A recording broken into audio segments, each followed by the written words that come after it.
नमस्कार, बहुत बहुत स्वागत है आपका। महाबहस देख रहे हैं आप, आपके साथ मैं हूं विकास ब्रजेश सक्सेना। और महाबहस में आज बात होगी 33% आरक्षण का हक और 100% सियासत। इस पर चर्चा की शुरुआत करें। मेहमानों का पैनल हमारे साथ जुड़ेगा, लेकिन उससे पहले आज आपको पॉलिटिकल पंच दिखाते हैं और उसके बाद डिबेट पर चलते हैं। आधी आबादी के मन में यह आक्रोश आज देखने को मिल रहा है कि कैसे एक और प्रधानमंत्री जी के द्वारा उठाए जाने वाले एक एक समाज के, देश के हित में जो कदम उठाए गए हैं, उन कदमों में कैसे बैरियर के रूप में और उन कदमों को आगे बढ़ने से रोकने के लिए इंडी गठबंधन किस हद तक जाकर के षड्यंत्र करता है। कि बिल 33% महिलाओं के हक देने के लिए नहीं, बल्कि उनका हक मारने के लिए लाया जा रहा था। ये भाजपा और उनकी वर्चस्ववादी, महिला विरोधी, सामंती सोच की साजिश है, जिसका हम विरोध करते रहेंगे। इसके लिए भी चाहे साल लगे या सदी। दरअसल ये 33% महिलाओं को आरक्षण दे नहीं रहे थे, बल्कि 33% महिलाओं से आरक्षण छीन रहे थे।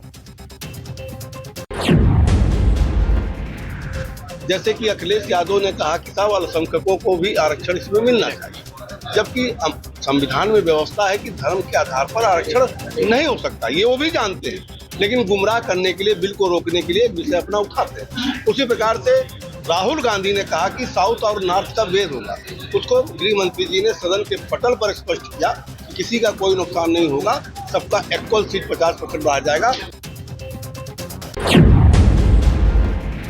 हमारी बेटियां, बहन, हमारी कार्यकर्ता, ये लोग चाहते हैं, विरोधी चाहते हैं वो चूल्हा चौखट और झाड़ू पोछा करे आजीवन। उनके लिए रोटी बनाएं, वो बाहर आके अपनी नेतागिरी करें। उनका बच्चा पालें, ये अपनी नेतागिरी झाड़ें, ना उनके बारे में कभी उनकी शक्ति बताएं। अब वो समय आ गया है कि महिला निकले भाई। तो पॉलिटिकल पंच आपने सुने। आज चर्चा उसी मुद्दे पर जिसने देश की सबसे बड़ी पंचायत से लेकर लखनऊ तक का सियासी पारा 7वें आसमान पर पहुंचा दिया है। संसद के विशेष सत्र में नारी शक्ति वंदन संशोधन विधेयक के गिरने के बाद अब उत्तर प्रदेश में आर पार की जंग छिड़ गई है। योगी सरकार ने आगामी 30 अप्रैल को विधानमंडल का विशेष सत्र बुलाने का फैसला कर लिया है। बीजेपी का साफ कहना है कि महिलाओं के हक मिलने से रोकने वालों को बेनकाब किया जाएगा और सदन में निंदा प्रस्ताव लाकर विपक्ष की घेराबंदी की जाएगी। दूसरी तरफ अखिलेश यादव इसे परिसीमन की साजिश बता रहे हैं। इस पूरे माहौल के बीच अब ये देखने को बहुत महत्वपूर्ण होगा, क्योंकि योगी सरकार सत्र बुला रही है, योगी ने सत्र बुलाया और 2027 चुनाव पर इसका क्या असर होगा, इसी पर होगी आज की महाबहस। आइए आज की महाबहस में जो हमारे मेहमान हमारे साथ जुड़ रहे हैं उनसे आपका परिचय कराते हैं। हमारे साथ डॉक्टर ऋचा सिंह जुड़ रही हैं, प्रवक्ता भारतीय जनता पार्टी से, बहुत बहुत स्वागत है आपका। कपिल श्रीवास्तव जी हमारे साथ समाजवादी पार्टी से जुड़ रहे हैं, आपका स्वागत है। तमजीद अहमद जी जुड़ रहे हैं, प्रवक्ता हैं कांग्रेस पार्टी से। और राघवेंद्र राम द्विवेदी जी, प्रवक्ता एसबीएसपी से, आपका भी स्वागत। डॉक्टर सुनील कौशिक जी हमारे साथ वरिष्ठ पत्रकार जुड़ रहे हैं, आप सभी का बहुत बहुत स्वागत है। तो सियासत किस तरह से चल रही है उस पर हम बात करें, लेकिन उससे पहले आज महाबहस के जो सवाल हैं वो आपको बता देते हैं। सबसे पहला सवाल और सबसे महत्वपूर्ण सवाल कि महिलाओं के हक की लड़ाई अब यूपी तक आंच आई।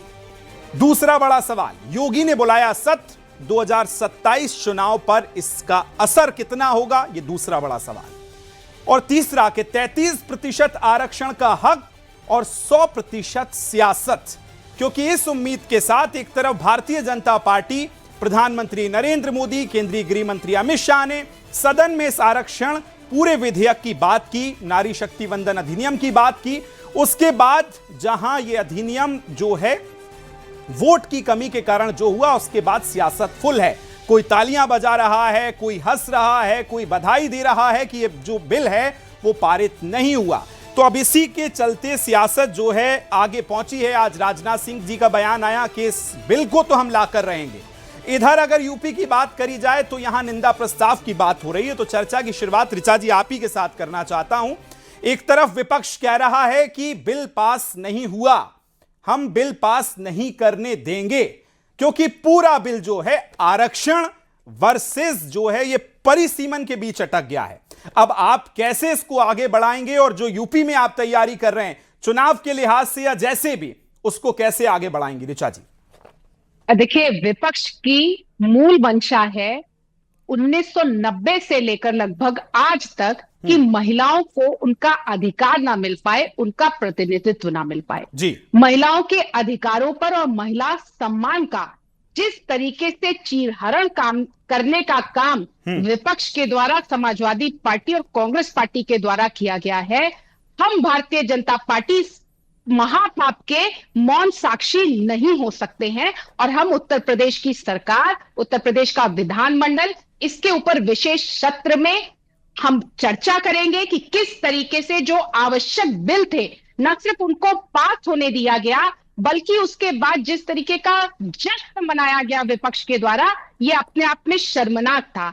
आधी आबादी जो महिला आरक्षण अधिनियम के लागू होने का इंतजार कर रही थी, आदरणीय प्रधानमंत्री मोदी जी ने जिस तरीके की राजनीतिक प्रतिबद्धता दिखाई थी, लेकिन उसके बाद विपक्ष के द्वारा अफवाह फैलाकर परिसीमन के नाम पर और जनगणना के नाम पर जो महिला शक्ति का रास्ता रोकने का काम किया, इससे आधी आबादी में निराशा का माहौल था, उसके अंदर दुख था। यही कारण था कि आदरणीय प्रधानमंत्री मोदी जी इस देश के सामने, राष्ट्र के सामने विपक्ष आए। तो ये भी कह रहा है कि ये बिल वाकई लाना चाह रहे थे या सिर्फ दिखाने के लिए लाना चाह रहे थे, जो अभी हुआ है। क्योंकि वो ये भी पूछ रहे हैं कि 2023 में जब इसे कानून बना दिया गया तो आज तक नोटिफाई नहीं किया गया, तो वो उन आपकी मंशा पर सवाल खड़ा कर रहे हैं कि मंशा ठीक नहीं थी। देखिए, मंशा विपक्ष की नहीं है महिलाओं को उनका प्रतिनिधित्व देने की। आदरणीय प्रधानमंत्री जी ने मजबूत इच्छा शक्ति के चलते सितंबर 2023 में महिला शक्ति वंदन अधिनियम को पारित किया, जिसमें विपक्ष ने अपना समर्थन दिया तमाम पहलुओं पर काम करके कि किस तरीके से ये जमीन पर लागू होगा, किस तरीके से लोकसभा की और विधानसभा की सीटें बढ़ेंगी। इन सारे फॉर्मूलाज को निकालकर विशेष सत्र बुलाकर आदरणीय प्रधानमंत्री मोदी जी ने विपक्ष के सामने इन बिलों को रखा। लेकिन कांग्रेस पार्टी और समाजवादी पार्टी जो कहती तो यह है कि हम चाहते हैं कि महिला आरक्षण बिल लागू हो जाए, तो मैं आपके माध्यम से पूछना चाहती हूं कि बिना सीटों को बढ़ाए महिलाओं के आरक्षण को सुनिश्चित कैसे करेंगे? कपिल श्रीवास्तव जी, सीधा सवाल आपसे, वो ये कह रहे हैं कि आपने बिल को पारित नहीं होने दिया और नारी शक्ति वंदन जो अधिनियम है उसका चीरहरण किया है विपक्ष ने। चीरहरण तो इन्होंने 2023 में ही कर दिया। दोनों हाथ में महिलाओं के लड्डू थमाने के बाद दोनों हाथ पकड़ के पीछे बांध दिए, कहे अब खाओ लड्डू। भाई मैं ये कह रहा हूं, किसने ये शर्त लगाई? कपिल जी, 2023 में जो बिल आया उसको आप चीरहरण बता रहे हैं? जी बिल्कुल उसी को बता रहा हूं। नहीं तो उसमें तो फिर आप भी सब साथ खड़े थे। नहीं, हम लोगों ने तो पास करा दिया, इन्होंने शर्त नहीं तो उस चीरहरण में फिर हाथ तो आपके भी है ना सर, विपक्ष तो उसमें साथ था तभी पारित हुआ। बिल्कुल नहीं, हम इनके शर्तों के साथ नहीं थे। हाँ। बावजूद इसके हम लोगों ने इनका साथ दे करके उसको पारित करा दिया। अब उसमें इन्होंने एक क्लास लगा दिया कि हम दोनों हाथ में लड्डू दे देंगे लेकिन पीछे बांध देंगे। और हम लोग ये उस समय भी बात कह रहे थे, आपको लागू करना था 2023 में, आप पास हो गया था, 2024 में लागू कर दी होती। लेकिन आपने कहा नहीं साहब, पहले जो है वो जनगणना होगी, जातीय जनगणना, उसके बाद परिसीमन होगा और तब ये विधेयक लागू होगा। तो इन्होंने अटकाया, लटकाया, भटकाया। और अब क्या है, जो बिल गिरा है वो 131वां संविधान संशोधन बिल है। अगर वो साधारण बिल होता तो शायद पास करा ले गए होते। ये तो परिसीमन लाने के लिए, और परिसीमन का आधार 2011 बना रहे थे। अरे भाई 2011 से और पहले बना लिए होते। इसका क्या मतलब होता है? जब आर्टिकल 81 के अंदर ये स्पष्ट मेंशन है, और अटल बिहारी जी की सरकार ने 2002 में इस परिसीमन में 25 साल लगाया। उन्होंने कहा कि 25 साल बाद होगा, 2026 में होना था। 2023 में आपने लागू नहीं किया और आपने कह दिया 2026 के आसार पर होगा। लेकिन सवाल इतना सा सर, अगर पास नहीं भी हुआ तो फिर उत्सव क्यों, तालियां क्यों, खुशी क्यों? ये क्या देश की महिलाएं देख नहीं रही हैं कि अगर जो बिल पास नहीं हुआ उसके बाद ताली कौन पीट रहा है? अरे बिल नहीं पास हुआ, संशोधन गिर गया। हाँ। दोनों में अलग अलग बातें होती हैं। हम्म। संवैधानिक संशोधन एक अलग चीज होती है, बिल लाना एक अलग चीज होती है। ये विधेयक नहीं था, विधेयक तो पास है। आज उसको चाहे एज इट इज अपनी शर्तें हटा करके लागू कर लें, लेकिन जब आप डिलिमिटेशन को उसके पीछे छुपा करके ला रही हैं, और वो भी तब जब आपको मालूम ही नहीं है कि जनगणना कितनी आएगी, कहां कितनी सीटें बढ़ेंगी। ये कह देना, अमित शाह के पास कोई रोड मैप है? ये कह देना कि हर जगह 50% बढ़ा देंगे। ठीक है, कोई इस पे मैं ऋचा जी से जवाब लूंगा। तमजीत जी, आपसे सवाल ये कि आप आखिर चाहते क्या थे? अब एक तरफ हम देख रहे हैं कांग्रेस के अलग अलग नेताओं के ये बयान आ रहे हैं कि जो हम चाहते थे वही हुआ, बिल नहीं आया। तो क्या कांग्रेस पार्टी, जो महिलाएं अब सवाल खड़ी करेंगी, क्योंकि इस उत्सव को देश की तमाम महिलाएं देख रही हैं, उनको कांग्रेस पार्टी कैसे जवाब देगी? उनके दिमाग, उनके मस्तिष्क में अभी यही चल रहा है कि एक बिल आ रहा था जिसको विपक्ष ने गिरा दिया। उस पर कांग्रेस का क्या काउंटर है? देखिए, कांग्रेस की जो स्टैंड है वो राहुल जी ने पार्लियामेंट में बिल्कुल साफ कर दिया है। कोई भी बिल कांग्रेस पार्टी इस कीमत में नहीं लाने देगी जो देश की 90% आबादी के खिलाफ हो। क्या था इस बिल में? महिला आरक्षण 90% आबादी के खिलाफ है सर? नहीं, जी खिलाफ है। उसमें दलित पिछड़े अल्पसंख्यकों का आरक्षण की व्यवस्था क्या की गई, इनको बताना चाहिए था।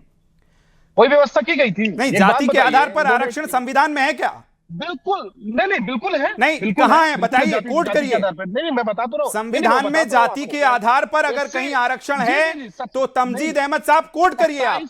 मैं बता रहा हूँ ना आपको, सुनिए तो आप बात को। 27% आरक्षण पिछड़ों को है, 22% आरक्षण एससी को है। क्या है, जाति के आधार पे नहीं है क्या आरक्षण?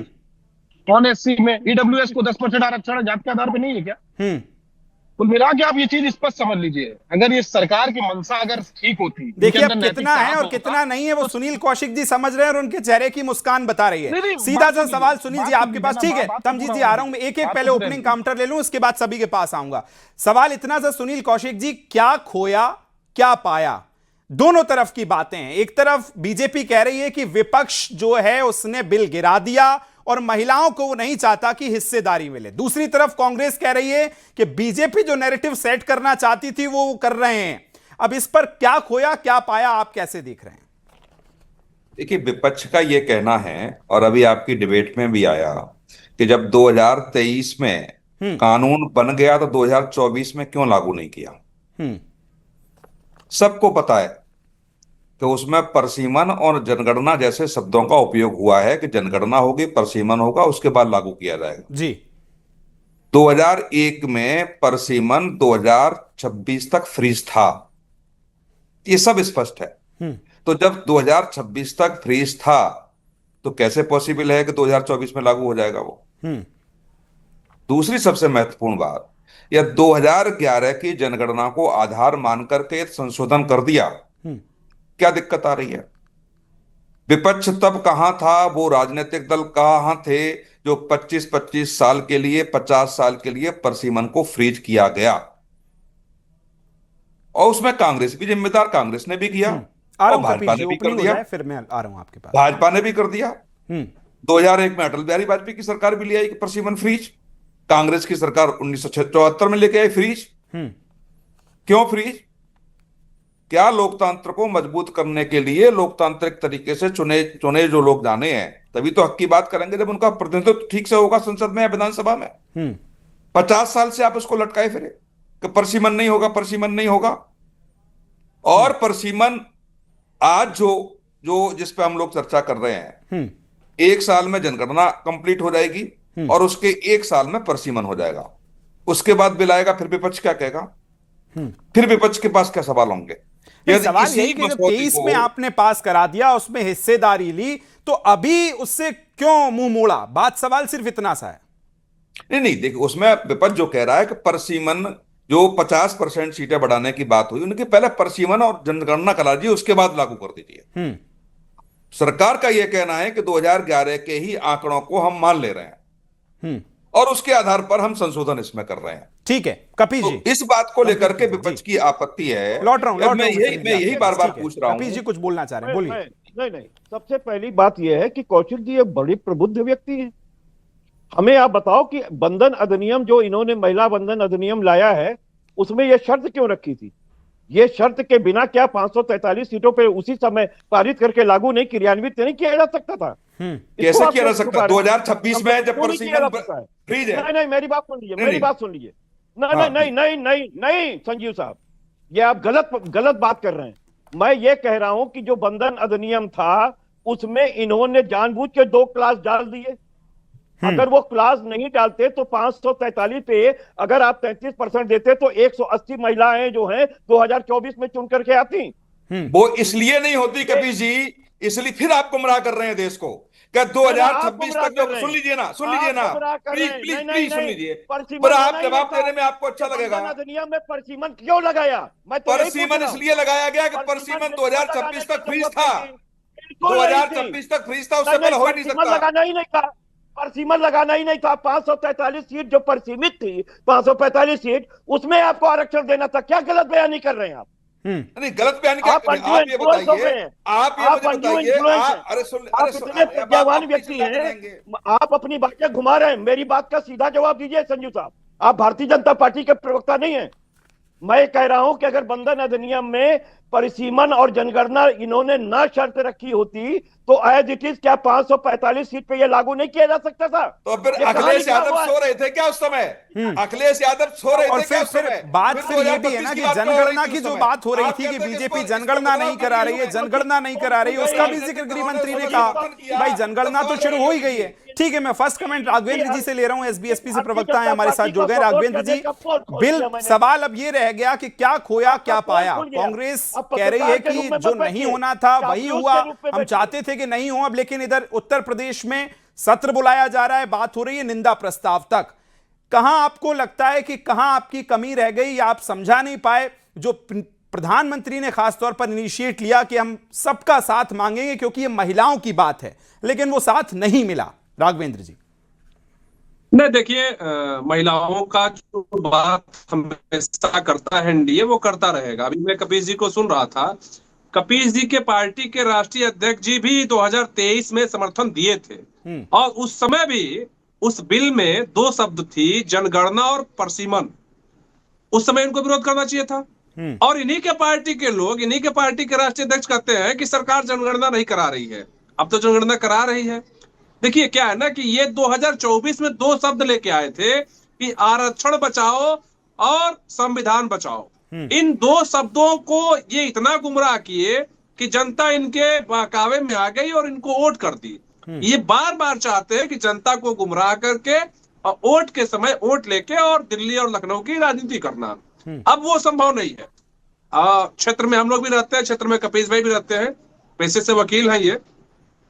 उस समय इनके पार्टी के राष्ट्रीय अध्यक्ष जी को समझना चाहिए कि जनगणना होगा तभी ये लागू होगा, क्योंकि 2026 तक जनगणना फ्रीज था। मैं भी जानता हूं, दर्शक भी जानते हैं और देश की सारी पार्टियां जानती हैं। तो उस समय भी इस बात का जिक्र था, आज भी इस बात का जिक्र है, और कल भी अगर निंदा प्रस्ताव पारित होगा, आप देखिएगा 30 अप्रैल को उत्तर प्रदेश में भी इस बात का जिक्र होगा। जी ठीक है। सवाल ऋचा जी इतना सा है कि वो ये कह रहे हैं कि आपने परिसीमन और आरक्षण में अटका दिया।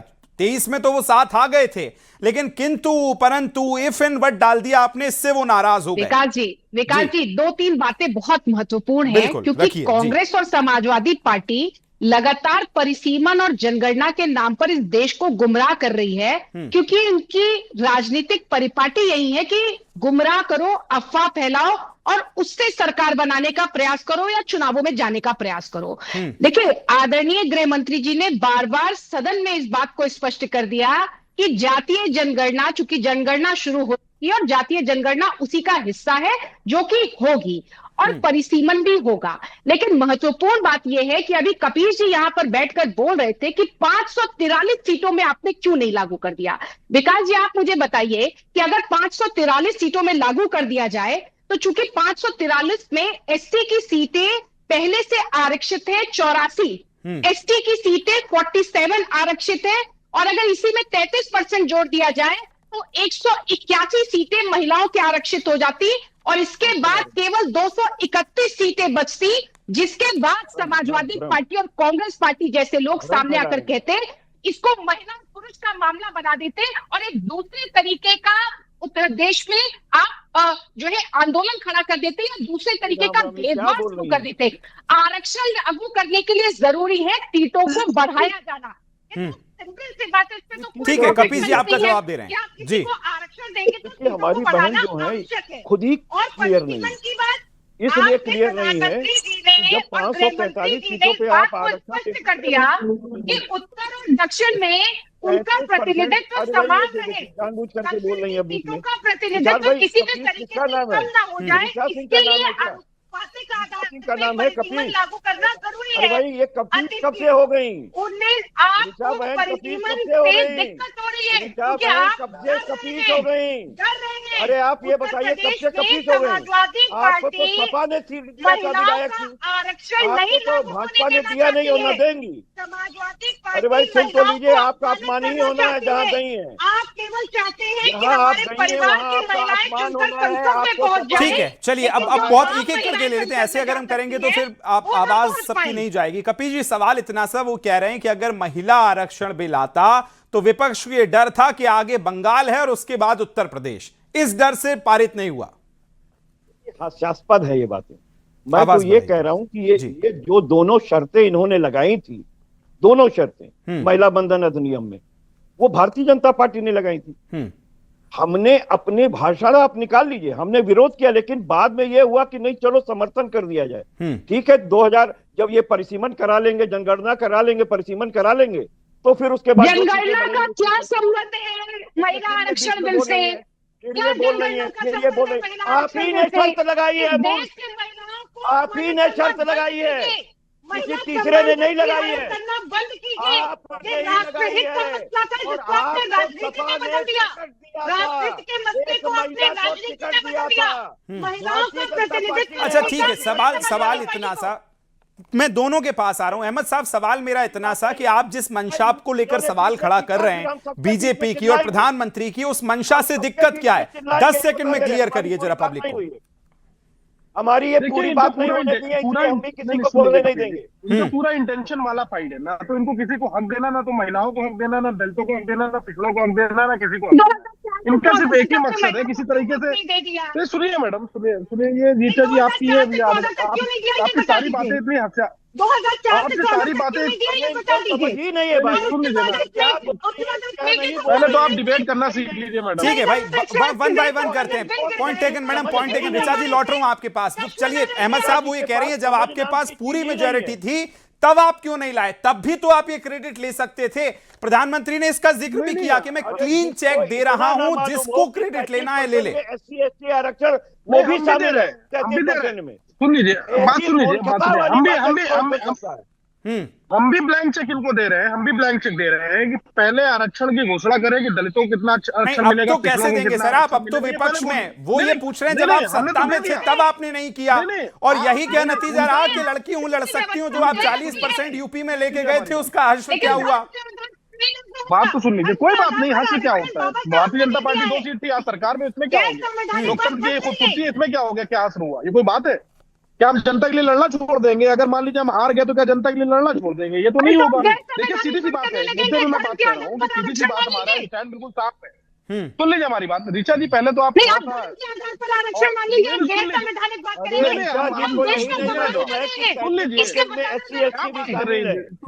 ऋचा जी आप डिस्टर्ब करती है।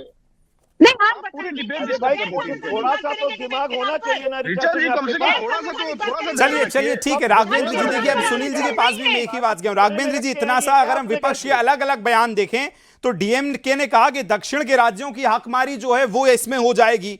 एसपी को हम देखें तो वो कह रहे हैं ओबीसी मुसलमान महिलाओं की नाइंसाफी है। यादव जी ने तो सबसे पहले बोलते हुए कहा, टीएमसी ने कहा कि 33% क्यों, 50% क्यों नहीं? इन तीनों का जवाब बहुत जल्दी से राघवेंद्र जी आपसे ले रहा हूं मैं। नहीं विकास जी, देखिए भारतीय राजनीति में यही तो विडंबना है, हर पार्टियां अपने अपने हिसाब से आरक्षण चाहती हैं। हर पार्टी जिस प्रकार वो चाहती है कि हम जिस तरह सत्ता आए क्या करें, वो इस हिसाब से आरक्षण चाहती है। जबकि आरक्षण और सरकार और जो पार्टी है वो संविधान से चलेगी। वो बाबा साहब के जो संविधान बनाए हैं उस संविधान के हिसाब से सरकार चलेगी। लेकिन समस्या ये है, वैसे आप विपक्ष को देख रहे हैं राघवेंद्र कपीस भाई, आपने ये माना ना कि हर पार्टी कपीस भाई, अरे बोल तो लेने दीजिए, आप इतने अच्छे प्रवक्ता हैं, आप क्यों बीच में बोल रहे हैं? अभी नीचा बोल रही थी तो आपको दिक्कत हो रहा था। मैंने जो पूछा आपसे, अब मैं आपको क्या कहूँ, बताइए क्या पाया? परिसीमन वर्सेस आरक्षण के बीच पूरा जो ये बिल है वो लटक गया। अब बात ये है कि इसकी आंच बंगाल में कितनी दिखेगी, और अब उत्तर प्रदेश में जो निंदा प्रस्ताव लाने की बात आ रही है तो महिला विरोधी है समाज। यही आखिरी सवाल 10 सेकंड में सुनील जी आपसे।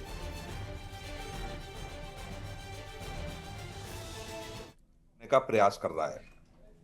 2023 में जो बिल पास हुआ 16 अप्रैल 2026 को नोटिफाइड हुआ, और नोटिफाई इसलिए हुआ कि 25 साल के लिए अटल बिहारी वाजपेयी की सरकार ने 2001 में परसीमन को फ्रीज किया था। यदि वो 2024 से लागू करने का प्रयास सरकार करती, संशोधन और नया बिल लाती उसी समय 2023 में, तो एक संशोधन और करना पड़ता।